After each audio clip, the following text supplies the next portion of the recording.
Hey yo, what is up? This is the Object 590. Obviously, this is going to be the talk of the town right now. This is going to be the flavor of the week, you could say, and it is here.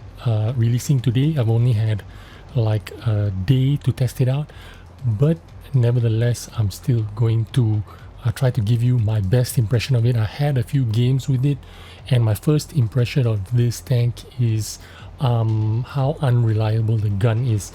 When I say unreliable, it is not that bad hitting its target, but it's got problems trying to pen its target. So the penetration is kind of a problem to me.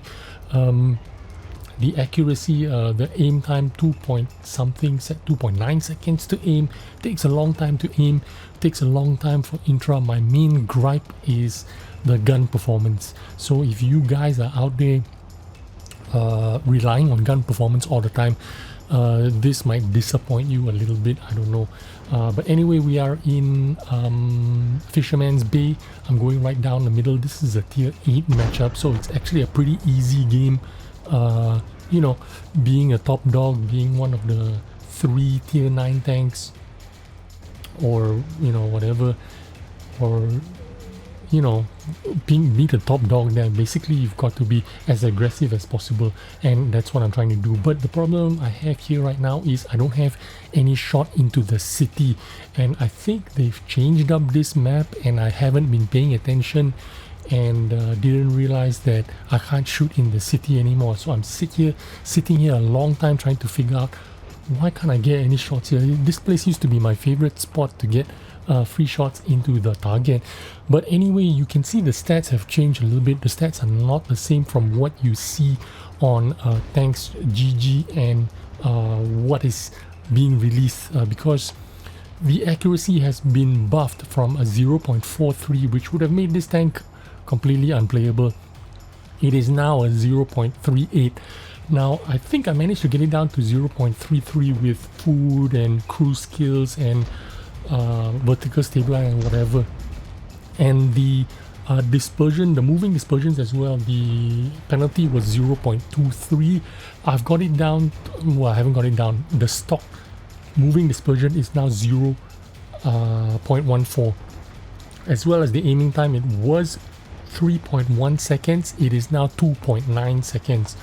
There's also a dispersion value after the shot, which is your bloom, what you call a bloom dispersion. After you shoot, the dispersion goes up to 4.5. Now it's buffed up to 3.5. So that is some of the buffs. The APCR penetration as well. If you guys didn't know, the stock shell is APCR. It was buffed from 225 up to 238, but I can tell you 238 still is not sufficient in tier 9. You even have trouble trying to pen tier 8 tanks. Even the Burrasque, I had a game where I fired like, I think 20 shots and only 5 pen, and that was a tier 8 game in was it Malinov? It was in Prokhorovka. Oh my goodness, that was so terrible. And yeah, that is my initial experience with this tank. Also, I gotta mention that the gun depression is supposed to be 5 degrees. It now has been buffed to 6 degrees. Also, your intra clip was 4.3 seconds. It has been buffed to 4 seconds. So you're looking at the stats right now. If you compare that to the Tanks GG stats, it is slightly different. The turret armor still 200mm, hull armor 110.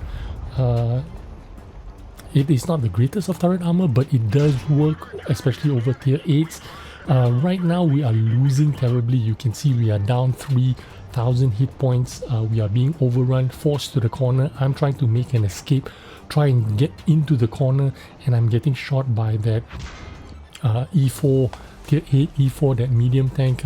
Fortunately, he's got a small gun, so he's only like doing 230 damage on me. I'm trying to escape. You can see the mobility isn't that good, even though I've got a turbo on, / vertical stabilizer thing on, because the power to weight ratio, even though it's 17.46, I think this could be like a heavy medium tank maybe.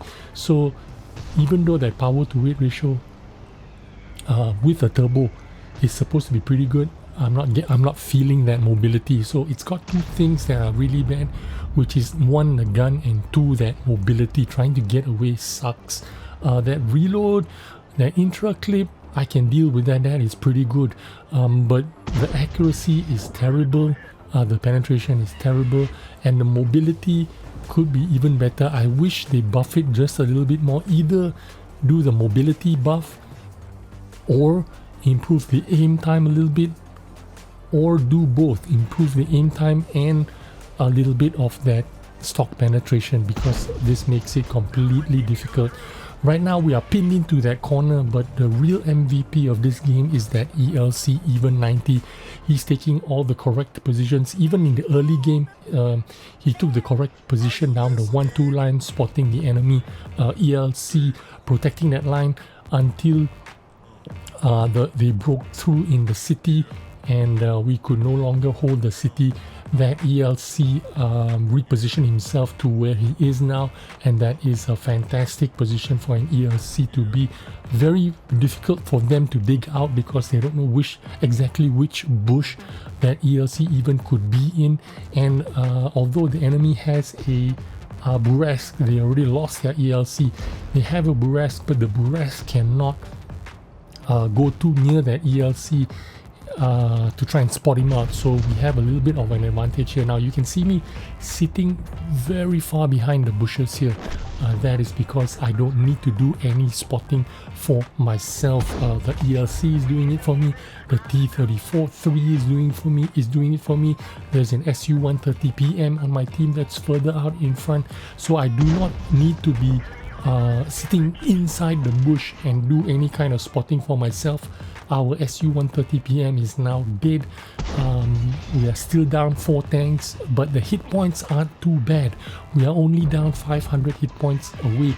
It is still salvageable. We still have a chance to do this, but we need to break out from the corner. Sitting in the corner, we have no chance because we have no map control. Now, as you can see, they are pushing into the 1-2 line. I see them. The Scorpion G and the E4 are pushing our Type 68.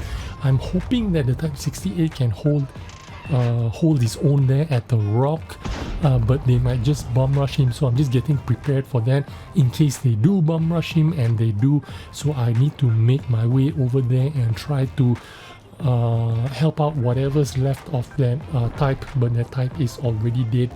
That E4 is still alive, that Scorpion G is still alive. Maybe I can finish off the both of them. I will attempt, and I aim and I manage to finish off that E4, but I take a big hit from that GSOR, taking over 300 HP off my tank. There is still that Scorpion G that was alive for that moment, but the ISU I think finished him off with one shot and he's gone. So now is my opportunity. I'm trying to see if there's any shots into the middle that I can help out that T-34-3 right now, because he's getting trapped and he's dead. I've got no shots on that central tank, the T-122, so I might as well leg it, use my medium tank mobility, whatever's available from it.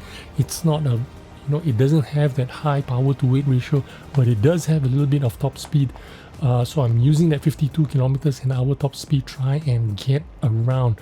That Burrasque is still alive, so I have to be wary about it, but I have hit points.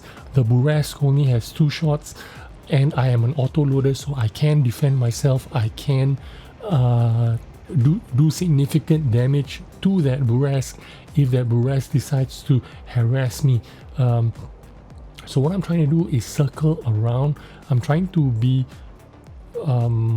as safe as possible, but also try not to waste any time, because I know if I took a huge circle around the map behind their cap circle, it could be taking too long and the game could be over by then. So I'm trying to make myself get into this bush here because I saw that Burrasque. I'm hoping that he's coming over to hunt me down perhaps, and then I could finish him off. But it looks like he's hiding behind that house because the ELC has spotted him. So what I'm going to do is actually thinking if I should make a little bit or take a little bit of a risk here, and that's exactly what I'm doing.